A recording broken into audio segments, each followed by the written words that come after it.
Ilan pa to? Ito tagal na to. Pandemic pa yun. Oo. Ito ang bago. Wala. Wala nga namin eh. Yun alam eh. Ang dami nga nagsabi, akalain eh. Wala pa ODL ba doon? Pareho talaga tayo natatawa ko doon.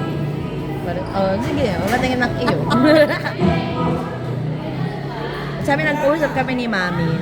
So yung pag-uwihan sa Sabado, kung sino na lang yung mga gusto kong in-invite. Ang gusto ko kasi, alam mo yung dating tayo. Oo, totoo. Yun talaga. Ang chill, no? Oo. Yun, at saka yung mga dating naglalaro sa atin. Oo. Kasi ang hirap na ano, ang daming invite. Ha? Ang daming invite. Oo. Dati po mga hindi na sa atin. Ang sabi ni Mami, lahat yung bracket A. Pang-bracket A na lang. A ba ang ano mo? O mix ang B and A? Bahala sila. Basta more on bracket A yun. Sabi ni Mami. Kasi parang hindi kasi nakuha yung sabi, pwede kasi sana ng 22. Ang problema, yung 22 namin, wala kami. May lalakarin kami. Ano ba 22? Sabado. Perfect lang. Kung 22, hindi ka maglalaro. Charot. 21 nga eh. Kaya nga kung 22 lang. Sakaling kita dyan. Hindi ako Charis. papaya. Kahit di ako naglista. Ang ganda naman ito. Napaka-arte. Ha? Napaka-arte naman ang ano. Tara, paggawa ko sa akin. Ay, ikaw lang muna. Di ba, sinasabihan ko kayo? Pakinan nyo naman eh. Hindi, ano kasi, na-trauma ako. Nung may kasal, nagpaganyan ako. Pero hindi maba. Nipis yung kuko ko. Ninipis talaga siya. Normal talaga siyang ninipis. Kasi di ba, yung prepping kasi ng kuko mo din, eh sobrang nipis na ng kuko mo.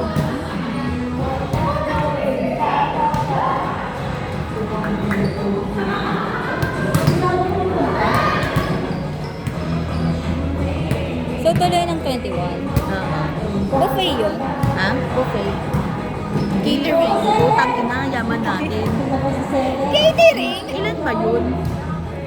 Sabihin mo, ano, 6 na team.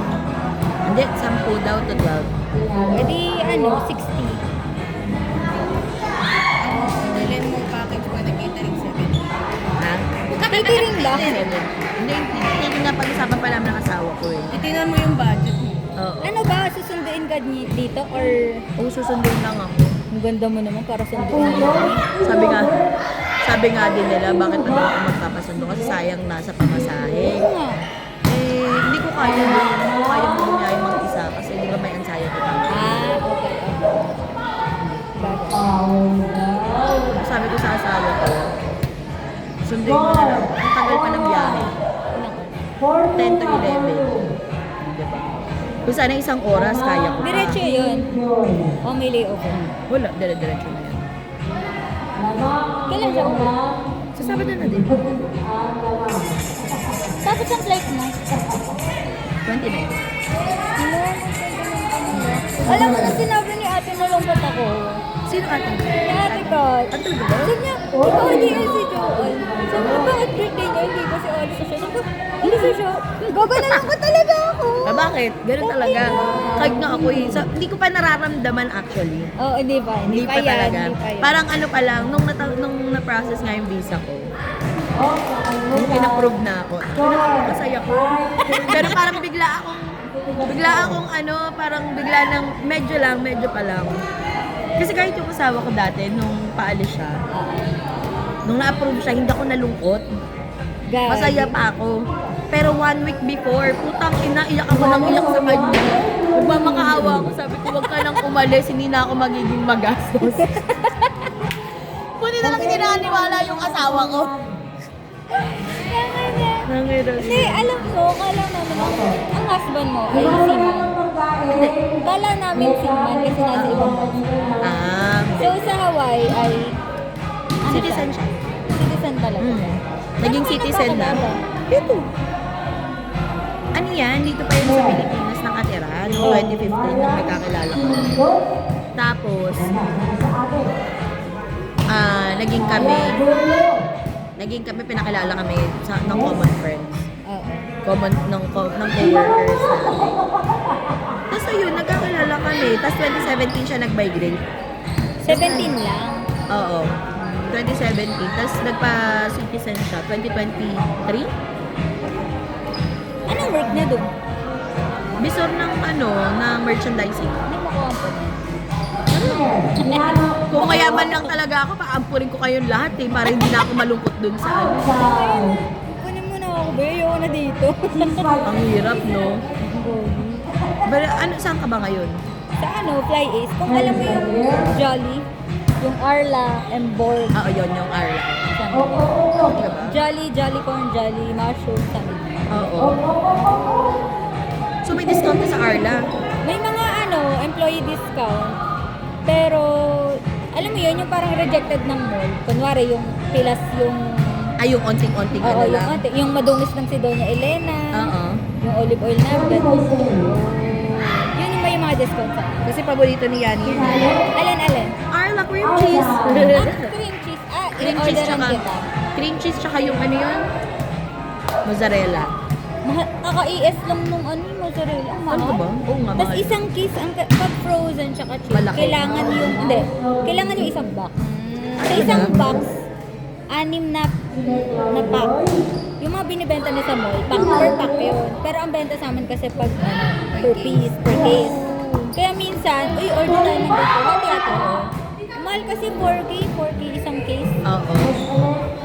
Ang Minsan nga, pagbenta mo. alam sa totoo lang, na minsan nga, sabi ko nga kay mami, parang nung hindi ako pwede ng 22, parang sabi ko kay mami, hindi magpakain na lang kaya ako, yung tayo, yung mga gusto kong kasama.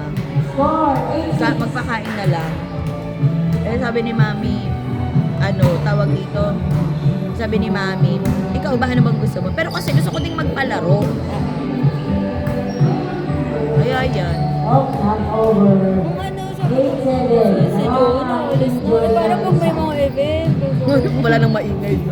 Wala na kami maingay. So, pauwiin ka na lang Hindi, namin. napapracticein ko na si Yani ulit. 1 week lang. Kaya niya na yan. Paano Kaya na yan? Malulungkot ka lalo. Hindi na malulungkot, di na nga umuwi yan eh, para masanay na siya eh. Ay, Practice na ako.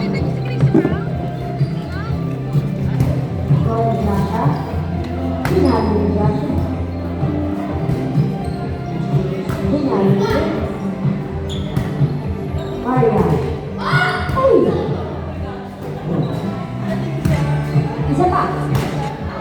Outside. Change flavor. Naman na. ayaw ko talaga ako, Bobby. Pagod ang inaalis ko. Wala na kami maingay.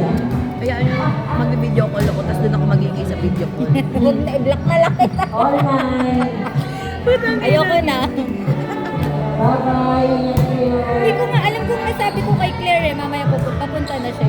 Hindi ko alam kung nasabi ko sa kanya na aalis ka. Ang daming magugulat kasi hindi naman ako nagsasabi. Hindi ko rin masyado nag-post. Though hindi na ata friends, pero hindi ko naman ata pala post. Hindi ko pinapost actually. Hindi ko nga, itong ibang mga, ang nakakaalam lang talaga niyan, alian sila, yung mga lagi kong kasama. Pero hindi din ako nagsabi pa kung kailan aalis until ma-accept yung isa. Kasi parang ayoko mabate. Ay, nakaka-jinx kasi yun. Yung Totoo. parang ang lahat pala. Kahit nung kasali ko, putya, nagsabi lang ako dun sa mga tao 1 week, 2 weeks before. Ang nakakaalam lang yung mga entourage ko talaga.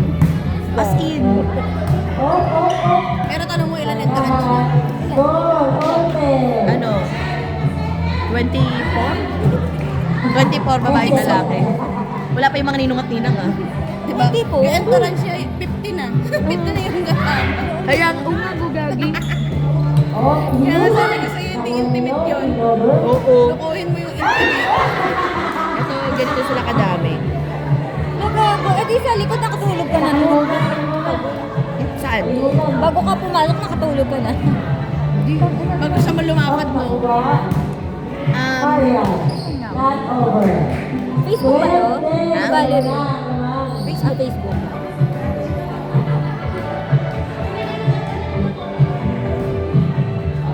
Okay, picture, picture. Kaya nga nung kinasal kami ng church, dapat intimate lang. Oo.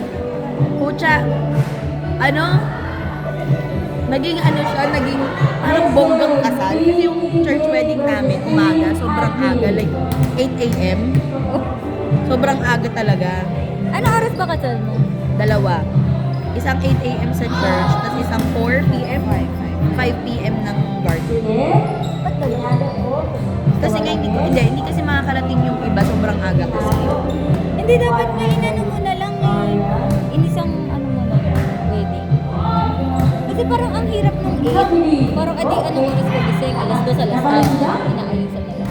Yun, tinanong ko yung mga entourage ko. Oh. Kung okay lang sa kanila. Siyempre, oo, yan. Ayun na nga. Tama. So pumayag sila ng 2 beses. Hindi na naman ni Tito. Oo. Kaso nga lang sabi ko nga, Mi, ano ba yan? Parang para kay Rika. Kasi siya rin naka-blue. Ano ba ang team mo? Ano yun? Champagne, beige, saka blue. Any types of blue. Nagulat ka nga, ayan, naka-blue. Ay, naka-yellow. Sila blue. Ninang yan sa side ng asawa ko eh. Oo nga, no?